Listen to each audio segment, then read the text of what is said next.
Thomas Bubendorfer should be dead, twice over.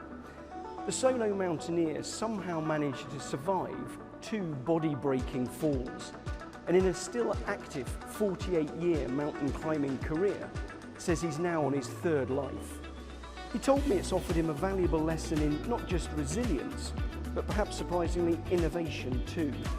Lessons that the author and keynote speaker is keen to pass on to business executives. I'm never scared when I climb, but I'm always very scared before I climb, in the preconceptions and imagining what could happen and running it all through my mind, days and nights before and sleepless nights, and it's terrible, you know. But to overcome that inner obstacle, and that inner voice which everybody knows, which tells you don't do it, it could go wrong, whatever it is, you know. And to overcome that, I think is the most important thing and the hardest thing. Once you're in action, action is simple. How do you define resilience? Particularly, I mean, businesses talk about resilience all the time, and you're talking there sort of about the ups and downs that come with resilience. How would you define it as a business concept? I think it's a human concept. I mean, everybody experiences hard times, crises, when the wind is blowing in our face, you know, when the sky isn't blue as a metaphor, and then we have to pull through these phases, and that's resilience. And I think it's much easier to be resilient if we love what we do, one.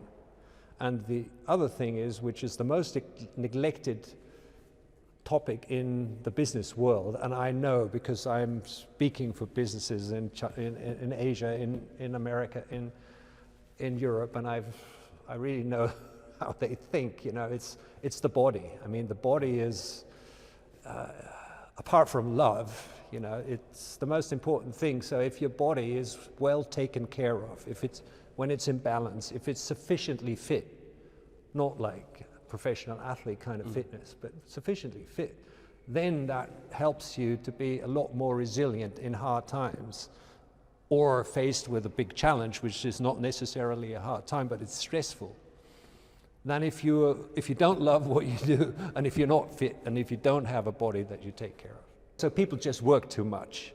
And if you tell them, you meet someone who says, oh, I'm working 10 hours, 6 days a week, and you tell them, well, that's not enough, you've got to work 11 hours, 6.5 days a week, he will clench his teeth and grudgingly say, okay, I can do that.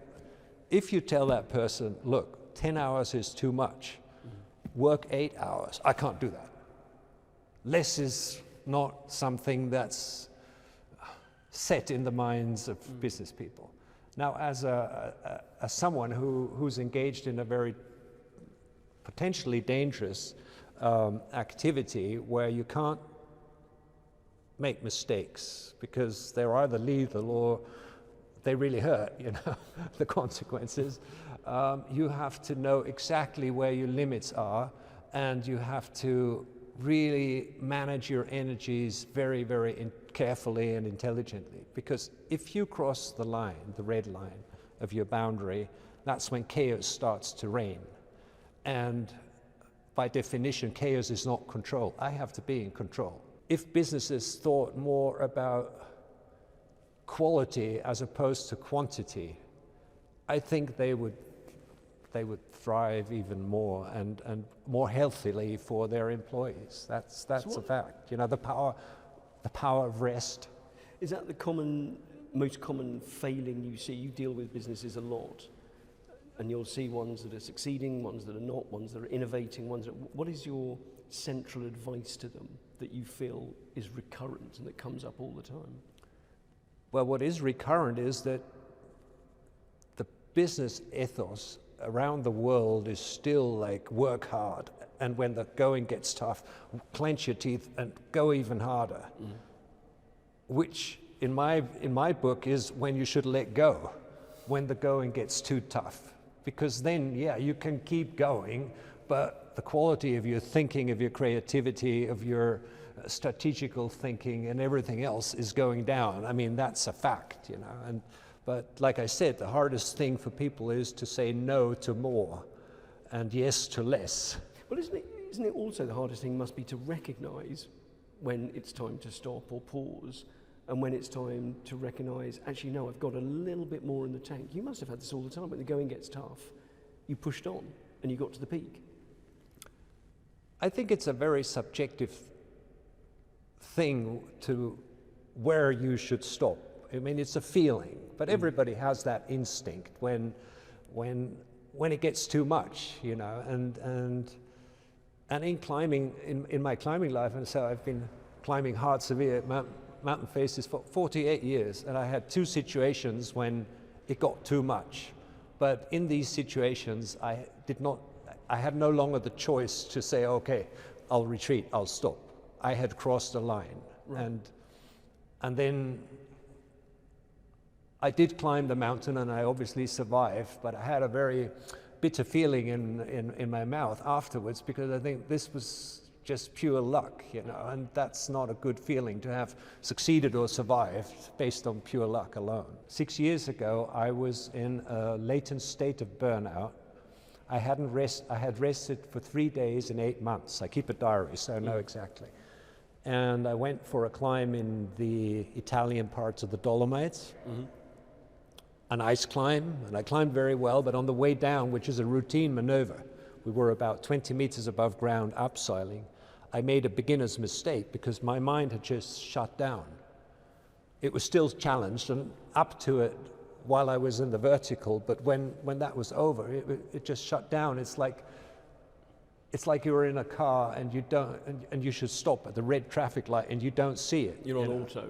Yeah. You go on. I mean, that could be lethal as well, and that's what happened to me. And that was a very bitter. I was in a coma for 6 days, and my right foot was shattered, and the liver and the spleen was split. All ribs were broken. They punctured the lungs. In the evening, I was dying, and I was on hanging on the thinnest thread for 6 days. They put me on a machine, you know, tubes in here and in here. They suck out the blood, and in the machine it's oxygenated. It's pumped back in, and it was, you know, it was very serious. But well, I learned. I was very lucky to survive. What did you learn? What did you learn from that? Take more breaks. Do you think business recognises there's so much to learn from sport, that there is crossover between the two? No, they don't. And why do they not? Because in the end it takes courage, and you cannot be, I mean, this is an extreme thing to say, but most business leaders, I think they're extremely overworked, and you suggest something new to them. It's like the new is always a risk, because you don't know if it's going to work. And if you're overworked, like if I'm overtrained, you know, I stick to the routine, that which I know, because it doesn't scare me, it gives me comfort. If when I'm tired you tell me try something new, I will say no, you know, I'm already in my channel, and I have no space to left and right. And courage, if you want to be brave and try something new, you have to have a certain inner space that's rested, and that's a platform upon which you can build. But if it's weakened because of too much stress, too much permanent stress, you know, that's very difficult to do. When I would meet the same people a year later, well, yeah, it's been hard, and think, oh. So, well, did you remember what I told you about these breaks? Oh yeah, that was very interesting. Beats me. You tell me how to increase my performance by 40%, I'll suck you dry, believe me.